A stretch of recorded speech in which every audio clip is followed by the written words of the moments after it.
Keď sme sa dozvedeli o Evke Slimákovej z Tidies, okamžite sme ju museli navštíviť, pretože upratovanie je pre nás ženy celkom sexy téma. Dobrý deň. No, neviem, či je upratovanie sexy.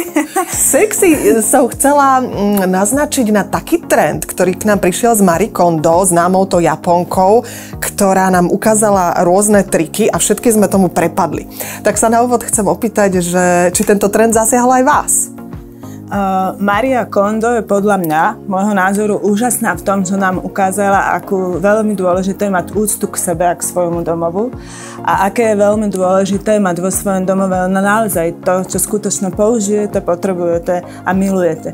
Že raz za čas je treba obzvlášť zobrať to vrecko na tie odpadky a prejsť si tým svojim domovom a odstrániť z toho svojho domova, čo už naozaj nepoužívate, je poškodené. Takže ona vlastne túto filozofiu nám všetkým ukázala, čo je úžasné, že dokonale to spropagovala a myslím si, že tak je to správne. Ale samozrejme tiež treba všetko nášmu trhu prispôsobiť. Takže, ale tá podstata je naozaj úžasná. Čo ona nám dala?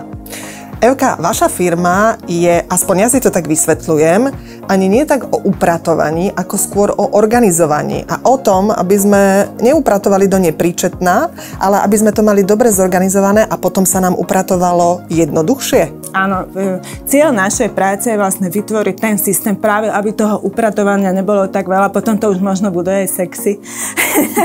Ale naozaj vytvoriť ten systém, naozaj z každej veci nájsť to svoje miesto, označiť to tými štítkami, aby všetci zúčastnení v domácnosti vedeli, čo kde majú nájsť, kam to majú hľadať a samozrejme je dôležité si osvojiť aj ten zvyk, to tiež mojich klientov učím, že vždy po použití nejaké veci to musia vrátiť na svoje miesto. A tak si dlhodobo udržíte poriadok. Je to len zvyk. Je to, myslím si, vec, ktorá je veľmi zaujímavá. Práve rozmýšľam nad tým, že koľkokrát ja nevrátim na miesto niečo, čo som použila. A tiež ma veľmi zaujímajú tieto štítky, o ktorých hovoríte.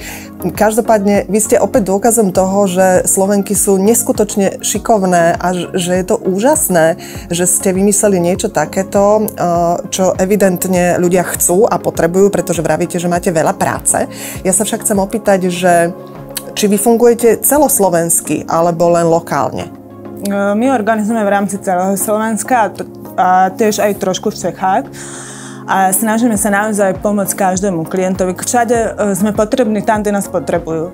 Takže snažíme sa každému pomôcť aj na východe v Košiciach k nám klientka zavolala, že či chodíme na východ, tak určite si to vieme zariadiť tak, aby sme jej prišli pomôcť. Takže áno, v rámci celého Slovenska. Ako to funguje? Vy prídete aj do firmy, alebo do nejakej prevádzky, alebo do domácnosti, domu, bytu? Je to úplne jedno? Postup je taký, že nám klient nás vlastne osloví, že by teda potreboval napríklad kuchynu alebo švajzu zorganizovať, tak si dohodneme schôdzku, to je konzultáciu a stretnutie tam u nich v tom priestore. A ja sa ich pýtam na rôzne otázky, na ich životný štýl, aké majú potreby. A celý ten systém vlastne ja musím prispôsobiť presne aj čo sa týka organizérov aj do toho ich priestoru, tak aby to zodpovedalo ich potrebám a životnému štýlu. Takže ja si potom ten priestor celý zmeriam a vlastne tu u nás v Tidies navrhnem ten systém celý, aby čo sa produktov týka, aby to bolo funkčné a efektívne a praktické hlavne. Je nutné sa s vami stretnúť naživo, alebo existuje niečo ako možnosť online konzultácie? Môžeme aj online. Navrhujem a to funguje takým spôsobom, že vlastne klient nám pošle fotky, videa a teda presné rozmery ja potrebujem. Samozrejme online to konzultujeme spolu, že teraz napríklad ja dávam také otázky, že aké múky používa. Alebo niekto používa základ, hladká, polohrubá a tak ďalej, a niekto používa ďalších 7 druhov múk, takže ja to musím všetko prispôsobiť. Čo sa detí týka, zvieratá, aké majú potreby, všetko, a ja im to viem online navrhnúť a vlastne pošlem im ten online návrh a oni si to potom vlastne kupujú, viac menej to využívajú dievčatá, že potrebujú si to postupne pokúpiť, lebo naozaj je to finančne dosť náročné, ale to nevadí, splňa to svoj účel, tak oni si to postupne potom vlastne pokúpujú. Keď hovoríte o tom, že treba si pokúpiť nejaké veci, tak sa bavíme ako keby o rôznych organizéroch? Áno, ja musím presne vedieť, že akú dozu musím im navrhnúť, lebo napríklad mám niekoľko druhov produktov s tým, že každý má ten priestor iný. A ja viem presne, ktorá doza, ktorý produkt do ktorého priestoru presne pasuje a aby to malo vlastne ten efekt. Tak ja už to poznám. A mne veľa klientov píšu alebo volajú, že nevedia sa, otvorili si stránku, že idem na to, idem organizovať a teraz zistili, že teraz ja neviem, ktorá doza je na kilogram múky. Tak tam sa stratili. No na začiatku. Takže ja už toto viem a viem im navrhnúť, že do zásilky sú pre vás vhodné tieto dozy, do napríklad komory, do špajze, do poli sú pre vás vhodné tieto dozy a oni si nechajú poradiť.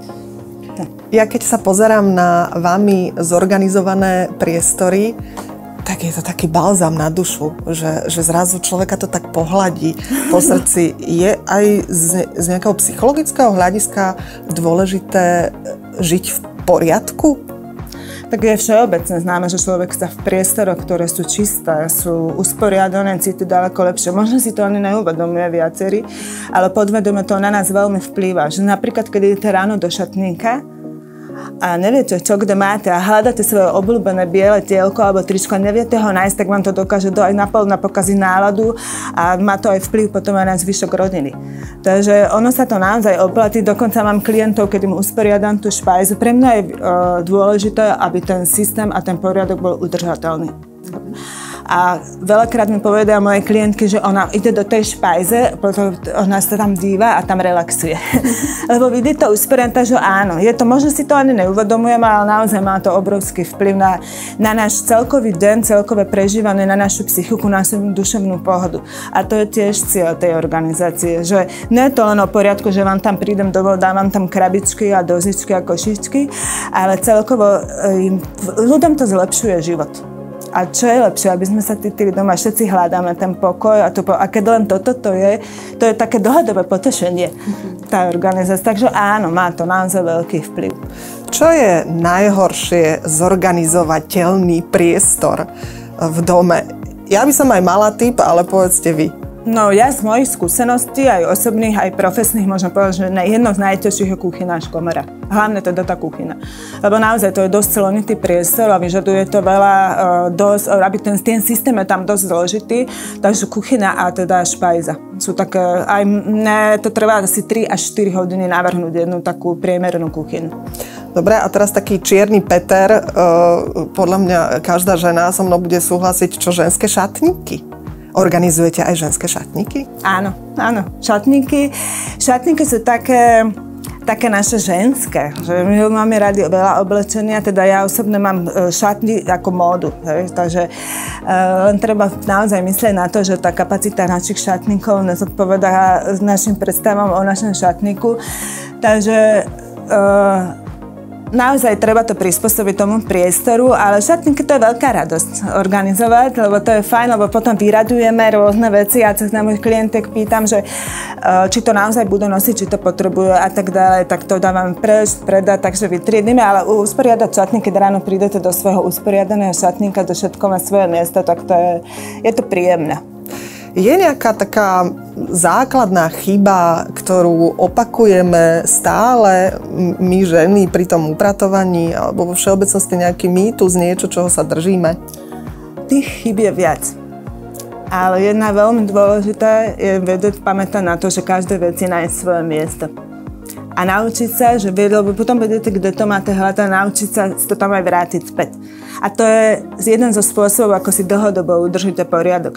Lebo naozaj, keď nemáte kategórie veci, napríklad máte baterky, hej? Máte kábel a tak ďalej, na všetko ten dať ten box, tu mám kábel a tu mám štítok, že tu sú povedzme kábel alebo baterky, tak viete, kde to máte hľadať, ale kaj to máte vrátiť. A to je veľmi jednoduchý spôsob, ako si ten poriadok udržať. Takže toto je to, že treba hľadať to miesto pre každú vec. Bože, strašne vás potrebujem, som si to uvedomila práve. Ja prídem. A tak na záver by som sa ešte chcela opýtať na ten prvý dojem, lebo ono to je tak, že keď niekomu vstúpime do toho domova, do tej jeho intimity, tak väčšinou ten úvodný priestor je to, na základe čoho si ten dojem vytvoríme. Je to asi aj tak, ako keď sa ľudia stretnú, že oblečenie a neviem, nejaká vizáž. Takže prvý dojem, nečakané návštevy, veľká téma. Dajme si nejaké 3 triky, aby to vyzeralo, že je to všetko usporiadané, dobre zorganizované, návšteva aj na ceste, bude tu o 20 minút. Čo mám spraviť? Ja si myslím, že čo sa neporiadku v našich domácnostiach týka, je aj veľké množstvo vecí. Lebo čím viac vecí máte, každú vec, o to sa musíte starať. Každú vec si musíte nájsť svoje miesto a to vyžaduje čas a veľmi veľa energie. Takže naozaj treba si zvážiť, čo prinášate do svojho domovu. Lebo vidíte tam topánky alebo vestu, ktorú už máte asi 4 doma, tak treba v tom obchode naozaj si povedať, že odolám, nekúpim si to, lebo treba si povedať otázku, mám na to miesto, využijem to, budem to nosiť. A keď človek odolá a odíde z toho obchodu bez toho, tak taký aj dobrý pocit máš, že som ušetril. Lebo naozaj to množstvo vecí je ten najväčší problém. Že ten minimalizmus a mať naozaj vo svojom domove len to, čo naozaj potrebujete a máte radi, to je veľmi dôležité. Aj tá Maria Kondo na toto vlastne apeluje. A ja si myslím, že človek by mal zvážiť, lebo my keď veľakrát organizujeme niektoré priestory, tým, že je tam chaos v tom priestore, človek nevie ani, čo tam má. Tým pádom, povedzme, potraviny strácajú na záruke, alebo kozmetika. A to je veľká škoda. Podľa mňa to je veľká škoda, lebo veľmi veľa peňazí zbytočné, dá sa povedať, že je vyhodených. Takže čím menej vecí, tým skôr dosiahnete ten poriadok. Z toho asi vyplýva také zlaté pravidlo, že buďme striedmejší pri tých nákupoch alebo zvláčovaní rôznych vecí do domácnosti. A zrejme teda na prvý pohľad ten poriadok je odvodený aj od toho, aby sme čo najviac vecí dali z očí. Aby to bolo upratané niekde, zavreté. Tak ono, tie úložné priestory, je ideálne to mať v skrínkach všetko zatvorené, ale takto nie je to tam len napchať a zatvoriť. Takže aj to tam zorganizovať, napríklad v obývacích stenách, v obývačkách, častokrát máme také akože doklady. Máme tam rôzne spomienkové veci, máme tam rôzne sviečky. To, čo potrebujeme mať v obývačke po ruke, ale je to veľmi dôležité zorganizovať, pretože keď nutne potrebujete rodný list alebo niečo neviete to nájsť, tak to vás dosť dokáže rozhodiť.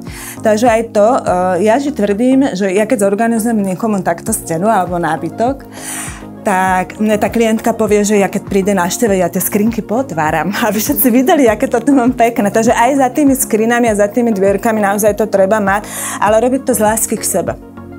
Lebo mám to veľa času ušetrí, veľa energie a podľa mňa to stojí za to dať si tú námahu, ten domov si usporiadať takým spôsobom, aby to vám zlepšilo život. Je možné využiť vaše služby Tidies aj pri sťahovaní? Áno, našou službou jednou je aj sťahovanie, kde vlastne klientovi už keď si balí doma veci, už vtedy vytriedíme všetko.